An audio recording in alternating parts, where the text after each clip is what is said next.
Talagang palapit na ng palapit ang bagong mukha ng PVL dahil sa karagdagang nakuha ng mga kuponan galing sa nadisband na F2.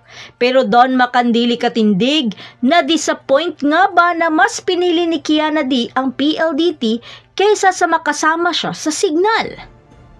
Pero bago pa man ang lahat, huwag mo namang kalimutang mag-subscribe at i-spike ang notification bell para lagi kang updated sa mga volleyball ganap. 5 championship titles sa PSL at 1 championship sa PNVF na nagpapatunay na isang malakas na kupunan ang F2.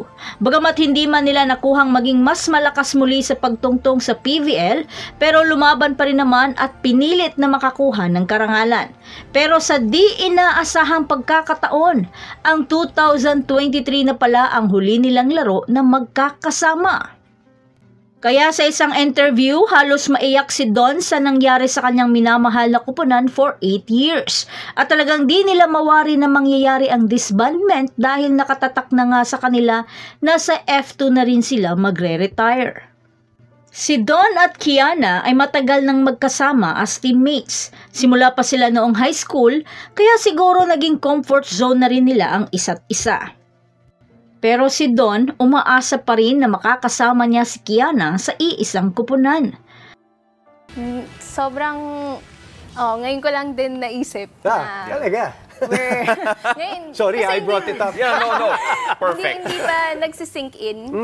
Kasi syempre, sanay ako na nandyan siya lagi. And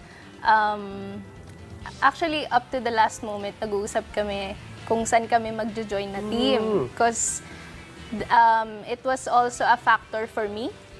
Kasi kung may kakilala ako na may F2 na teammate ako na magjo-join with me at the same team. So up to the last moment before I signed, sabi ko sa kanya, saan ka na? Ganyan.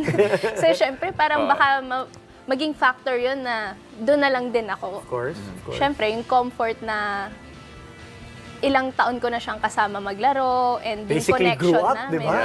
Yeah. So, yun. So, disappointed ako, pero at the same time, I'm looking forward to each other's growth. Right. Individually. Yeah. Si Don lang ata medyo nahiwalay mag-isa sa mga OGs ng F2. Dahil sina Chang Abi at Aragalang ay napunta sa Cheritigo, habang sina Kiana D, Majay Baron at Kim Fajardo ay nasa PLDT naman. Pero si KKD ay wala naman sa Pinas nung in-announce ang disbandment ng grupo at siya ay nasa Japan. Kaya malaki rin ang naitulong ni Dwight Ramos sa kanyang mga desisyon. At habang nasa Japan pa, maraming alok ang bumuhos at gustong makuha ang serbisyo ni Kiana. He helped me weigh the pros and cons of every team that showed interest. Saad ito ni Kiana. Kaya napagdesisyon na ni Kiana kung saan sa tingin niya ang kupunan na kanyang mapipili ay higit na nangangailangan ng kanyang serbisyo.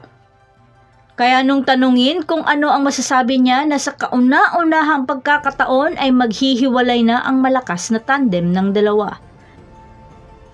Me and Don have been teammates since high school, so I've been used to having Don, syempre, and siguro it's gonna come to an end naman na hindi na kami magiging teammates. So I'm of course I'm always going to support her whatever team she is kasi para na kaming sisters.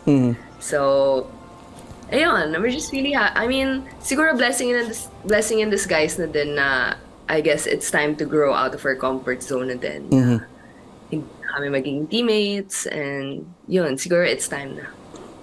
It's just really, siguro, it will be weird and strange from a volleyball fan's perspective, you know, not yung always seeing lagi kayong magkakampi, and then it will be also an interesting dynamic when you guys face each other.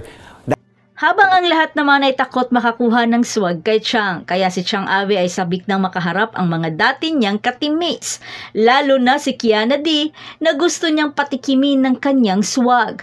Kaya para sa akin, isa itong napaka-exciting na ganap sa volleyball. Gayunpaman, excited pa rin ang lahat sa paparating na All-Filipino Conference dahil sa mga big revamp na nagaganap. At ang pagkawatak-watak ng F2 ang pinanabikan ng lahat na makitang magkakatunggali ang dating magkakampi. So that's it. Thanks for supporting this channel and please don't forget to like and subscribe and spike the notification bell para lagi kang updated sa mga valuable ganap. And thanks for watching. Seryoso po si KKD.